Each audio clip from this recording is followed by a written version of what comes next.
अरे भैया, इन लोग को कुछ पता नहीं है बिहार के बारे में। अब इसको कहाँ कहाँ से बुद्धि दे रहा है। शिल्पी गौतम कांड में पूरी तरह जांच सीबीआई ने किया। बिहार की जनता 2025 के चुनाव में जवाब देगी। तुम्हारे पास 32 करोड़ का जमीन कैसे आ गया? अब राजनीति में आए हो तो हिसाब देना होगा। पनोरमा ग्रुप, जो सोचता है वो करता है। नमस्कार, मैं हूं सागर। न्यूज़ हाट देख रहे हैं आप। देखिए, बिहार की राजनीति में इन दिनों खूब हंगामा मचा हुआ है। एक नए नवेले नेता आए हैं, प्रशांत किशोर, जो हर किसी पर सवाल उठा रहे हैं, हर किसी पर सवाल पूछ दे रहे हैं। उनके भ्रष्टाचार की पोल तो खोल ही रहे हैं, पुराने चिट्ठे भी उखाड़ दे रहे हैं। अब देखिए, प्रशांत किशोर ने सम्राट चौधरी पर क्या कुछ सवाल किया था, यह तो आपने देख ही लिया होगा। लगातार वो कैमरे के सामने आते हैं, प्रेस कॉन्फ्रेंस करते हैं और बड़े खुलासे करते हैं। आज प्रशांत किशोर ने सम्राट चौधरी और अशोक चौधरी पर कड़ा प्रहार किया था।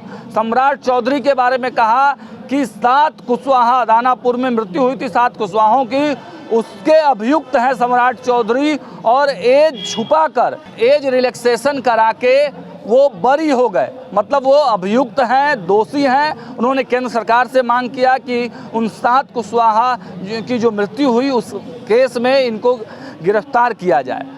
दूसरा, प्रशांत किशोर ने शिल्पी गौतम हत्याकांड में भी इनके नाम की जो है वो बातें कहीं। अब उन तमाम सवालों के जवाब देने के लिए खुद सामने आए हैं सम्राट चौधरी।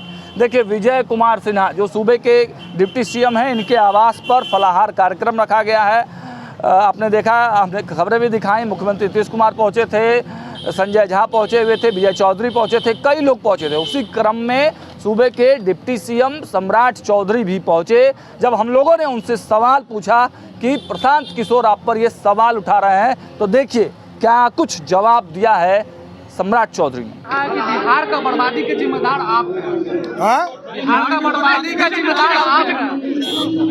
पूरा बिहार और पूरा देश जानता है कि बिहार को किसी ने बर्बाद किया तो एक लौता नाम है, उसका नाम है लालू प्रसाद। और कांग्रेस पार्टी और लालू प्रसाद जी ने पूरे बिहार को लगभग 60 वर्षों तक बिहार को लूटने का काम किया। बिहार की जनता 2025 के चुनाव में जवाब देगी।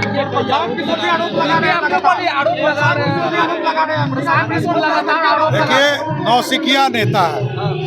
मैं 1995 में हम लोगों को जेल में डाला। मेरे घर के अनाज में लालू प्रसाद के गुंडे या पुलिस ने पेशाब कर दिया। हमारे घर के कुआं में पेशाब कर दिया। हमारे परिवार के 22 लोग जेल में रहे। नीतीश कुमार जी जो मुख्यमंत्री हैं बिहार के, ये 7 किलोमीटर तक मेरे लिए आंदोलन करते रहे, पैदल चले।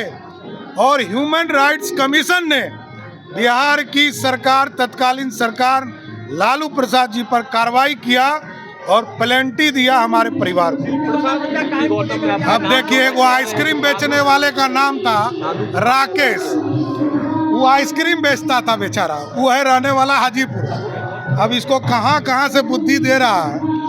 शिल्पी गौतम कांड में पूरी तरह जांच सीबीआई ने किया और हम लोग को तो पता भी नहीं है।